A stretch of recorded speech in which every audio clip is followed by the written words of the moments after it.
सभी भाई बहनों को मेरा नमस्कार। आप सभी का हमारे चैनल लाइफ सक्सेस पर बहुत बहुत स्वागत है। आज हम इस क्लास में उपन्यास से संबंधित प्रैक्टिस को आगे बढ़ाते हैं। हमने 70 तक क्वेश्चनों को हल कर लिया था। आज यहाँ 71 से शुरू करते हैं कि बावन दास इनमें से किस उपन्यास का पात्र है। बावन दास इनमें से किस उपन्यास का पात्र है। Number A Godan, number B Parti Pari Katha, number C Balchanama, number D Maila Anchal. तो बावन दास इनमें से जो किसका पात्र माना जाता है। बावन दास जो है मैला आंचल का पात्र माना जाता है, जिसकी रचना 1954 ईस्वी में हुई थी।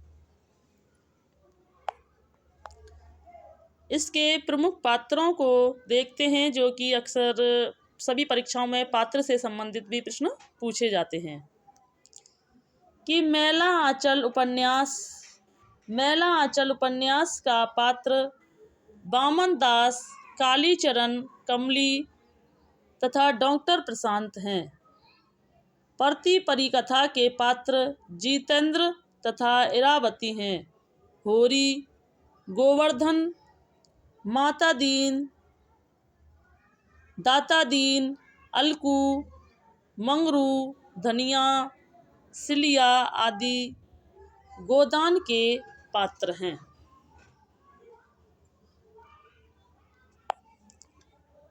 प्रश्न नंबर 72 है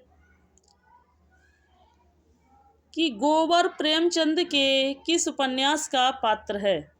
गोबर जो है वो प्रेमचंद के किस उपन्यास का पात्र है।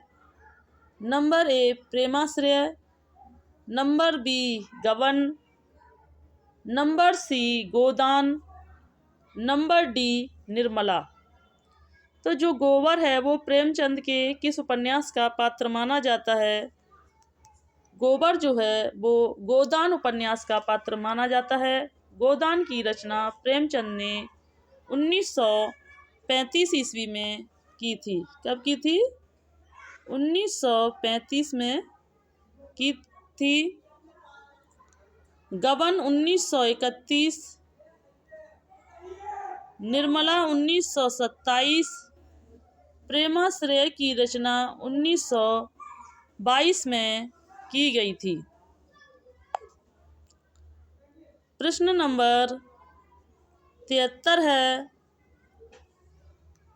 कि वर्ग वैमनस्य एवं वर्ग चेतना प्रेमचंद के किस उपन्यास का मूल आधार है।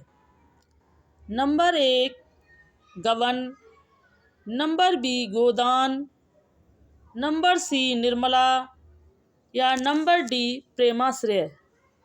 वर्ग वैमनस्य एवं वर्ग चेतना प्रेमचंद के किस उपन्यास का मूल आधार है।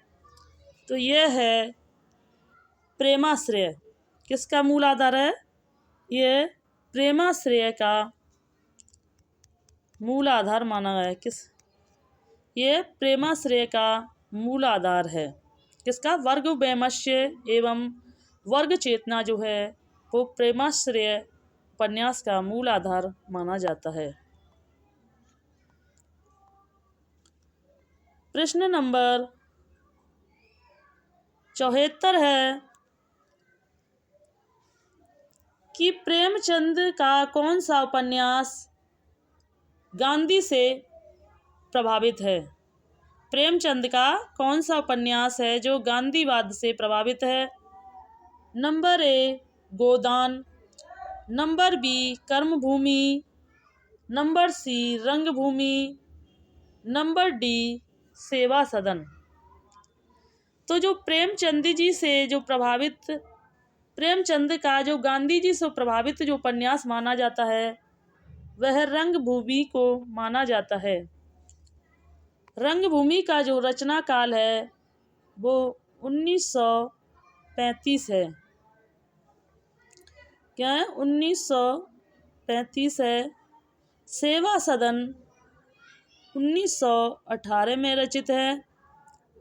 कर्मभूमि 1932।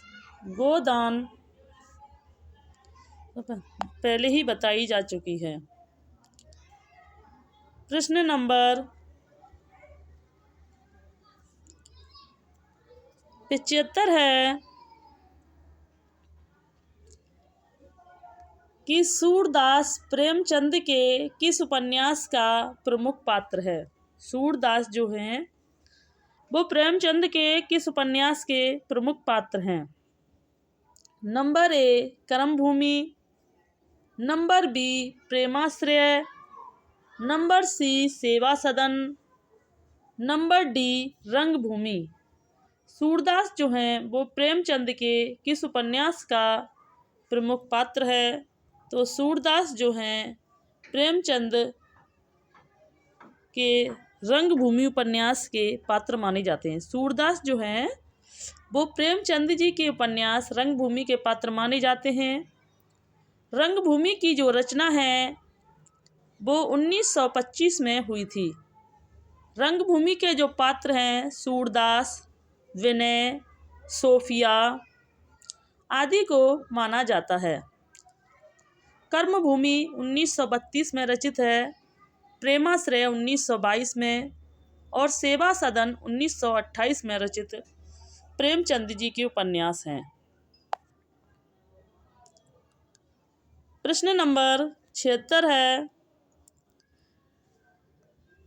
कि सूरदास किस उपन्यास का पात्र है। सूरदास किस उपन्यास का पात्र है। यह क्वेश्चन फिर रिपीट हुआ है और ये अक्सर बहुत परीक्षा में भी पूछा जाता है कि सूरदास जो है वो रंगभूमि के पात्र हैं। इसकी रचना 1925 में हुई थी। कर्मभूमि की 1932 में, गबन 1931 में और मानस का हंस 1972 में है। लेकिन रंगभूमि, कर्मभूमि, गबन प्रेमचंद जी की रचना है। लेकिन मानस का हंस जो है वो अमृतलाल नागर जी का उपन्यास है, जिसमें कि सूरदास जी की तुलसीदास जी की जीवनी का वर्णन किया गया है। प्रश्न नंबर 77 है कि सूरदास प्रेमचंद के किस उपन्यास का पात्र है। यह क्वेश्चन देखो कितनी बार रिपीट हुआ है और यह अलग अलग सभी परीक्षाओं में ही पूछा गया है, तो इस दृष्टि से यह बहुत महत्वपूर्ण है। तो रंगभूमि। प्रश्न नंबर 78 है कि सूरदास किस उपन्यास का चर्चित पात्र है। देखो यह घुमा फिरा कर कितनी बार रिपीट हो रहा है यह क्वेश्चन।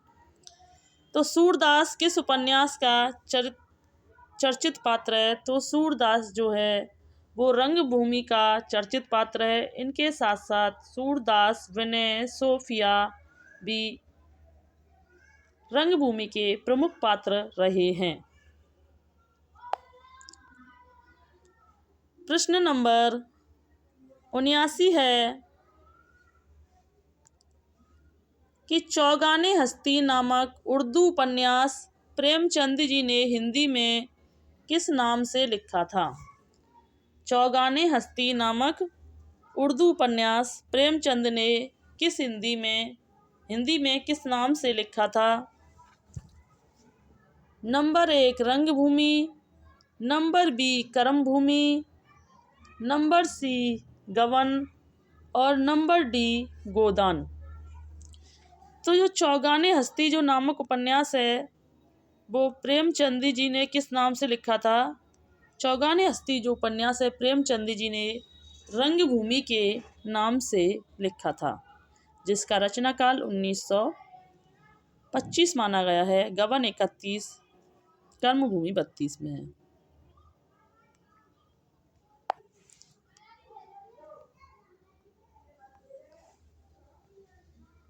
प्रश्न नंबर 80 है कि उर्दू उपन्यास चौगाने हस्ती का हिंदी रूपांतरण है।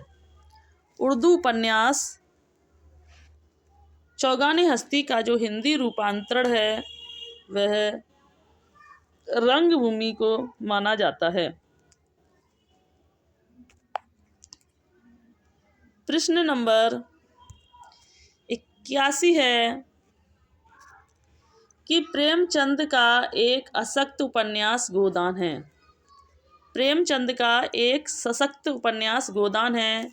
नंबर 1 राजनीतिक, नंबर बी धार्मिक है, नंबर सी सामाजिक या नंबर डी ऐतिहासिक है। तो प्रेमचंद जी का जो एक सशक्त उपन्यास माना जाता है वह एक सामाजिक उपन्यास है। कैसा है? गोदान जो है एक सामाजिक उपन्यास है। इसके कुछ महत्वपूर्ण बिंदुओं को देखते हैं कि गोदान प्रेमचंद का अंतिम और सर्वश्रेष्ठ सामाजिक उपन्यास है। कैसा है? गोदान जो है वो प्रेमचंद का अंतिम और सर्वश्रेष्ठ उपन्यास है। यह उनकी प्रौढ़तम कृति है। गोदान में प्रेमचंद का संपूर्ण जीवन अनुभव सिमट कर केंद्रीभूत हो गया है। होरी उपन्यास का नायक है, वह किसानों का प्रतिनिधित्व है। धर्म के ठेकेदार छोटे बड़े महाजनों और जमींदारों के जाल में उलझा हुआ मर्यादावादी किसान घिसते घिसते मजदूर हो जाता है और पिसते पिसते सब। दूसरी ओर सभ्य नागरिक समाज की स्थिति भी सामाजिक उत्थान के लिए आशाप्रद नहीं है। प्रश्न नंबर 82 है कि निम्नलिखित में से उपन्यासों में से प्रेमचंद का अंतिम उपन्यास है। तो निम्नलिखित में से number 1 Sewa Sadan, number D Nirmala, number C Premchand वो प्रेमाश्रय और नंबर डी गोदान है। तो निम्नलिखित में से प्रेमचंद जी का जो अंतिम उपन्यास माना जाता है वो गोदान को माना जाता है। गोदान प्रेमचंद जी का एक बहुत ही प्रसिद्ध उपन्यास रहा है।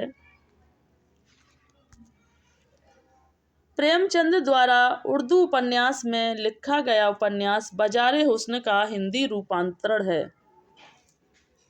तो बाज़ारे हुस्न का जो हिंदी रूपांतरण है वो कायाकल्प, नंबर बी सेवा सदन, नंबर सी गबन, नंबर डी रंगभूमि।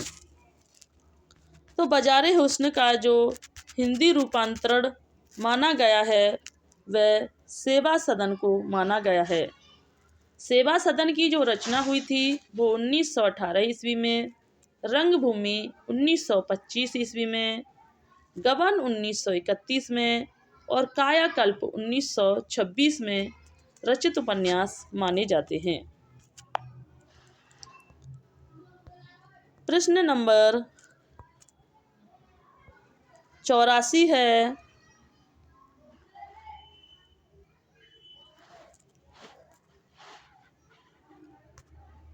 कि गोदान उपन्यास है। गोदान उपन्यास है। नंबर ए यथार्थवादी है, नंबर बी आदर्श उन्मुख यथार्थवादी है, नंबर बी आदर्शवादी है, नंबर सी आदर्श उन्मुख आदर्शवादी है।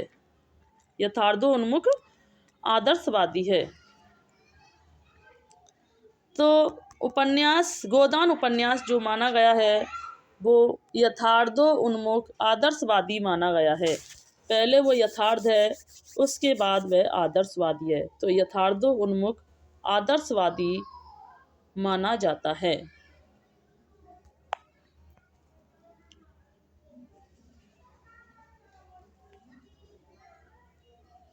प्रश्न नंबर 85 है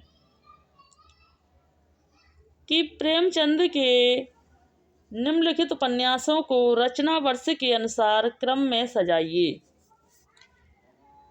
तो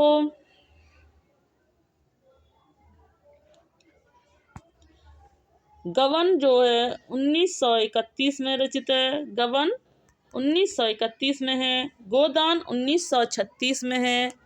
सेवा सदन 1918 में रचित है। तो सबसे पहले आता है सेवा सदन। तो गा देखिए यहाँ पर है, यहाँ पर है। फिर सेवा सदन के बाद आता है गोदान, जो है उनका अंतिम उपन्यास था। खा, खा अंत में इसी में है, तो ये सही है। तो यह पहला है सेवा सदन 1918 में, दूसरा है गबन 1931 में, तीसरा है गोदान जो 1936 में है। प्रेमचंद जी का यह अंतिम उपन्यास माना जाता है। तो प्रेमचंद जी की जो उपन्यासों के रचना कालों को भी हम जान लेते हैं, जो लगभग सभी परीक्षाओं में बहुत बार पूछे जा रहे हैं। तो उपन्यास प्रेमचंद ने कुल 11 उपन्यास लिखे थे, जो इस प्रकार हैं। कितने लिखे थे? प्रेमचंद जी ने कुल 11 उपन्यास लिखे थे, जो इस प्रकार हैं। नंबर 1 सेवा सदन। नंबर 1 सेवा सदन, जो कि 1918 ईस्वी में रचित है। दूसरा है वरदान, जो 1921 ईस्वी में रचित है। तीसरा प्रेमाश्रय 1922 में। रंगभूमि 1925 में है। कायाकल्प 1926। निर्मला 1927 और प्रतिज्ञा 1929 में रचित उपन्यास माना गया है। इसमें रंगभूमि 1925 में है, कायाकल्प 1926, निर्मला 27, प्रतिज्ञा 29, गबन 1931, कर्मभूमि 1932, गोदान 1936, मंगलसूत्र एक इनका अपूर्ण उपन्यास माना जाता है।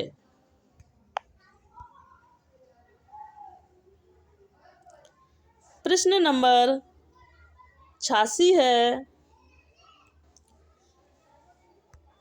कि निम्नांकित उपन्यासों का काल क्रमानुसार सही विकल्पों को चुनिए। तो अभी जो हमने ऊपर पढ़ा था, उन्हीं रचनाओं को के हिसाब से हमें इन्हें क्रम से लगाना है, जो हैं प्रेमाश्रय 22 सी, प्रेमाश्रय 1922, गबन 31, कर्मभूमि 32 और गोदान 36 में रचित रचना मानी जाती है। प्रश्न नंबर 87 है कि मंगलसूत्र शीर्षक अधूरे उपन्यास के लेखक का नाम है। जैसा कि ऊपर बताया जा चुका है कई बार कि जो मंगलसूत्र जो अधूरा उपन्यास है, वो प्रेमचंद जी के द्वारा लिखित माना जाता है। प्रश्न नंबर, इनमें से कौन सा उपन्यास प्रेमचंद का नहीं है? इनमें से कौन सा उपन्यास है जो प्रेमचंद जी का नहीं है? नंबर 1 गोदान, नंबर 2 सेवा सदन, नंबर सी कर्मभूमि, नंबर डी शेखर एक जीवनी।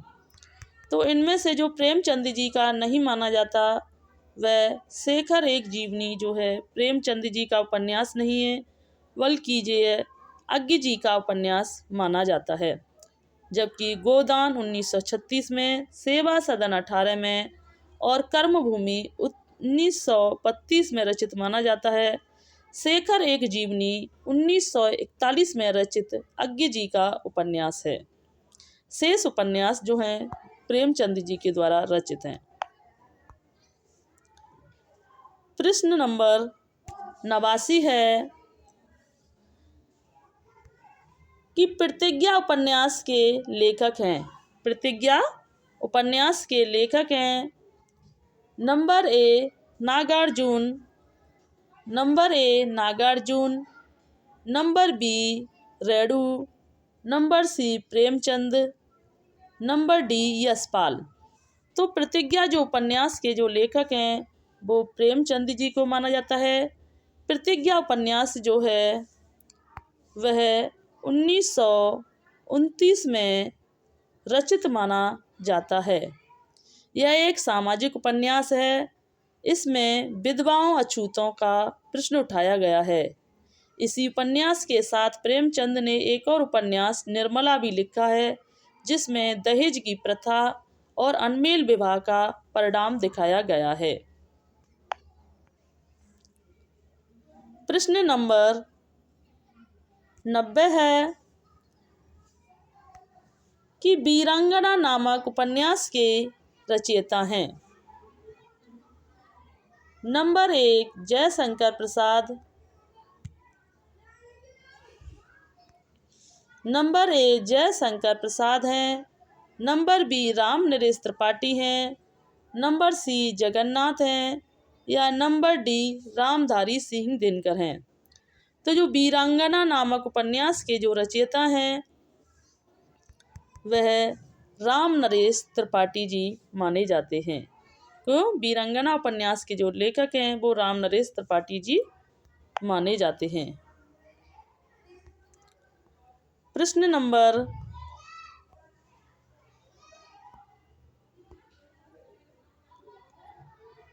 91 है कि भागवंती उपन्यास के रचयिता हैं। भागवंती उपन्यास के रचयिता हैं। Number A Sudarshan, number B Gyanendra, number C Ram Vriksh Benipuri, number D अज्ञ। तो जो भागवंती उपन्यास के जो रचयिता माने जाते हैं वह सुदर्शन को माना जाता है। प्रश्न नंबर 92 है कि वयम रक्षाम है निबंध संग्रह, काव्य ग्रंथ, संस्कृत नाटक या उपन्यास। तो वयम रक्षाम जो है वह एक उपन्यास माना जाता है जो कि चतुरसेन शास्त्री जी के द्वारा रचित है। यह रचना रावण से संबंधित वय रक्षाम जो है यह रावण से संबंधित घटनाओं का जिक्र करती है और उनका दूसरा पहलू दिखाती है। प्रश्न नंबर 93 है कि निम्नलिखित कथा कृतियों में से किसका संबंध काशी से नहीं है। Number A Kashi Kashi, number B Gali Aage मुड़ती है, नंबर सी झीनी झीनी बंद चंदरिया और नंबर डी अलग अलग बैतरडी। तो इनमें से जो काशी का संबंध नहीं है वो अलग अलग बैतरडी रचना में काशी का संबंध नहीं दिखाया गया है, जबकि काशी काशी गली आगे मुड़ती है, झीनी झीनी बीनी चंदरिया में का संबंध काशी से रहा है।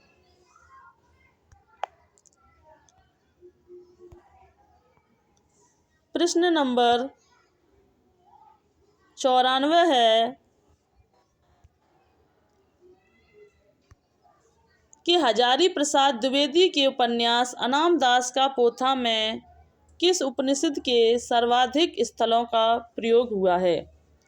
हजारी प्रसाद द्विवेदी के उपन्यास अनाम दास का पोथा में किस उपनिषद के सर्वाधिक स्थलों का प्रयोग हुआ है।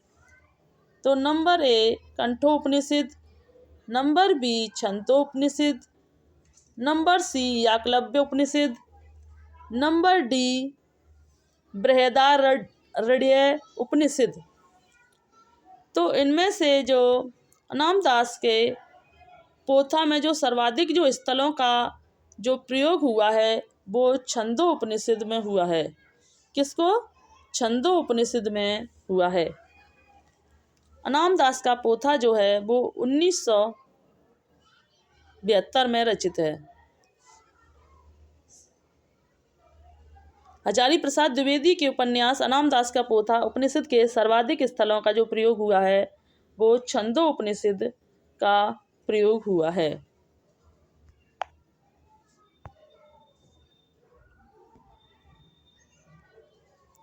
इसके महत्वपूर्ण बिंदुओं को जानते हैं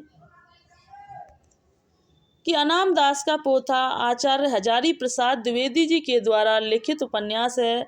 इस उपन्यास में उपनिषद की पृष्ठभूमि में चलती एक बहुत ही मासूम सी प्रेम कथा का वर्णन है। किसका है? एक मासूम सी प्रेम कथा का वर्णन है। साथ ही उपनिषदों की व्याख्या समझने का प्रयास, मानव जीवन की विभिन्न परिस्थितियों के मानसिक द्वंद्व या उनके उत्तर ढूंढने का प्रयास उपन्यास की महत्वपूर्ण विशेषता है। प्रश्न नंबर 95 है कि अनाम दास का पोथा शीर्षक उपन्यास के लेखक हैं। तो number A Vrindavan Lal Verma, number B Bhagwati Charan Verma, number C Amritlal Nagar, number D Hazari Prasad Dwivedi. Anam Das का जो पोथा शीर्षक है वह हजारी प्रसाद द्विवेदी जी के द्वारा रचित माना जाता है।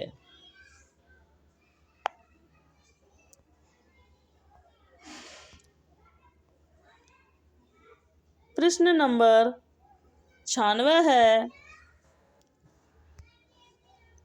कि निम्न में से कौन सा समूह आचार्य हजारी प्रसाद द्विवेदी के उपन्यासों को दर्शाता है?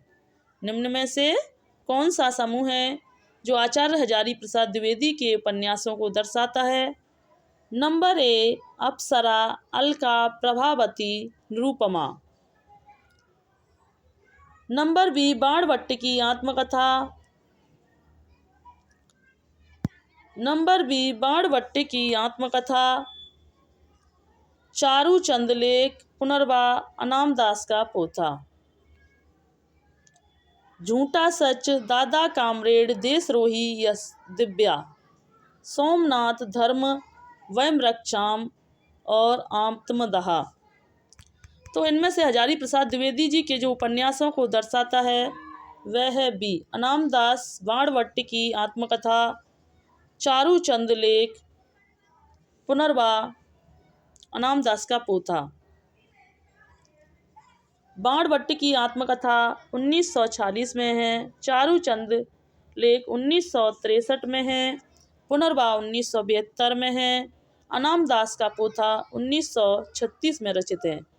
जबकि अप्सरा, अलका, प्रभावती, निरूपमा यह निराला जी के उपन्यास माने जाते हैं। जबकि झूठा सच, दादा कामरेड, देशरोही, दिव्या यह यशपाल जी के उपन्यास माने जाते हैं। सोमनाथ, धर्मपुत्र, वयम रक्षाम, आत्मदाह यह चतुरसेन शास्त्री जी के उपन्यास हैं।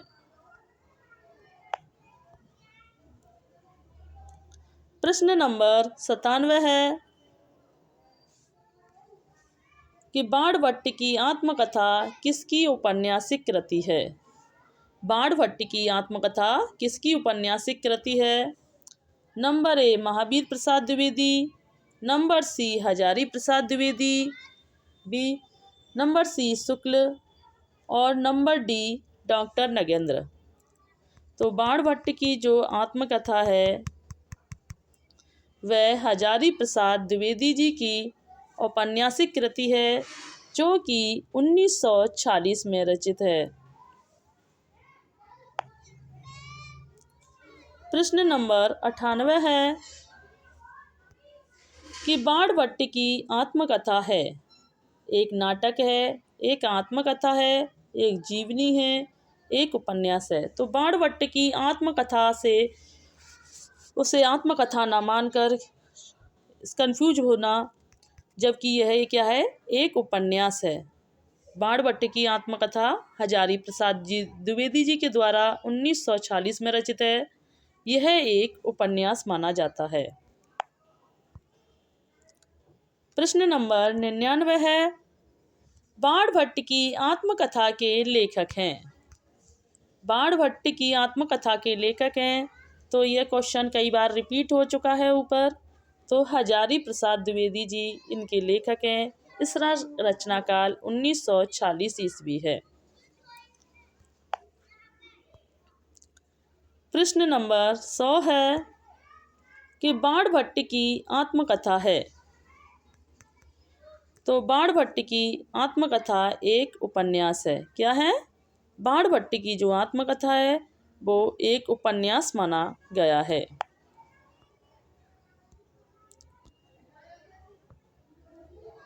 प्रश्न नंबर 101 है कि चारूचंद लेख के उपन्यासकार हैं। चारूचंद लेख के उपन्यासकार जो हैं महावीर प्रसाद द्विवेदी, भगवती चरण वर्मा, वृंदावन लाल वर्मा या हजारी प्रसाद द्विवेदी जी हैं। तो जो चारूचंद लेख के जो रचनाकार माने जाते हैं वह हजारी प्रसाद द्विवेदी जी को माना जाता है। किसको? चारूचंद लेख के जो उपन्यासकार की जो रचनाकार हैं वो हजारी प्रसाद द्विवेदी जी को माना जाता है।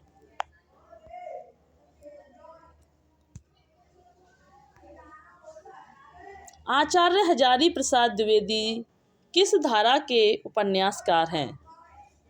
तो नंबर ए है सांस्कृतिक नृत्यकीय, नंबर बी सामाजिक सांस्कृतिक, नंबर सी प्रयोगवादी या नंबर डी प्रगतिवादी।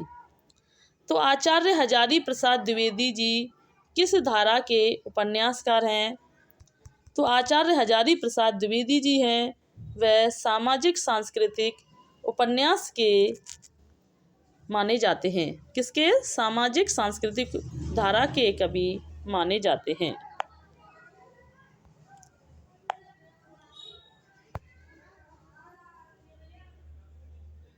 प्रश्न नंबर 103 है कि भट्टिनी किस उपन्यास की नायिका है? भट्टिनी जो है किस उपन्यास की नायिका है? बाणभट्ट की आत्मकथा, चित्रलेखा, दिव्या या पुनर्वा। तो जो भट्टिनी जो है वो बाणभट्ट की आत्मकथा उपन्यास की नायिका मानी जाती है, जो कि हजारी प्रसाद द्विवेदी जी के द्वारा रचित माना जाता है।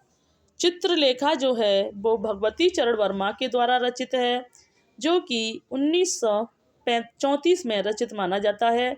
इसमें पाप पुण्य से संबंधित प्रश्न उठाए गए हैं। दिव्या जो है 1945 में है।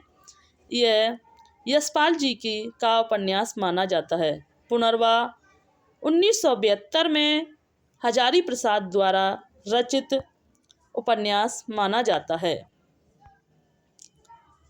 प्रश्न नंबर 104 है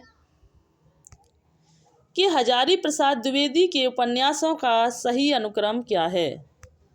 हजारी प्रसाद द्विवेदी जी के उपन्यासों का सही क्रम क्या है? तो उनके उपन्यासों का सही क्रम है बी। बाणभट्ट की आत्मकथा 1946 में है। चारूचंद लेख 1963 में है। पुनर्वा 1972 में है। अनाम दास का पोता 1976 में रचित रचना है।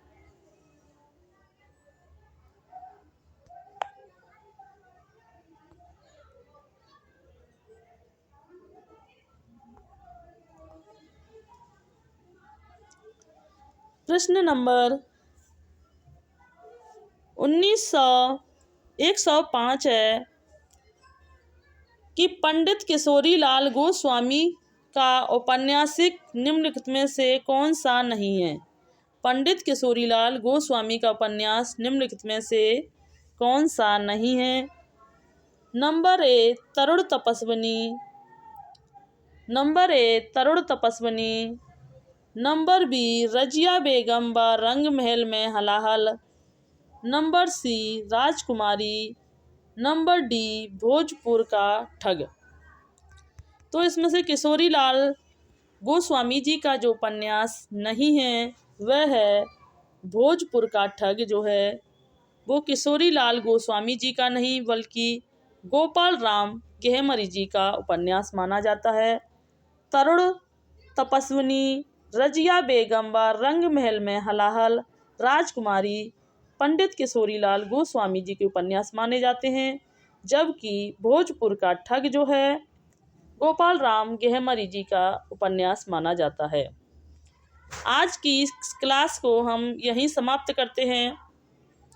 आपको हमारी यह क्लास अच्छी लगी हो तो इसे लाइक करें, हमारे चैनल को सब्सक्राइब करें, जिससे कि हमारा मोटिवेशन बढ़ सके, और इसे अपने फ्रेंड्सों पर शेयर करें और कमेंट करके बताएं कि यह क्लास कैसी रही। धन्यवाद।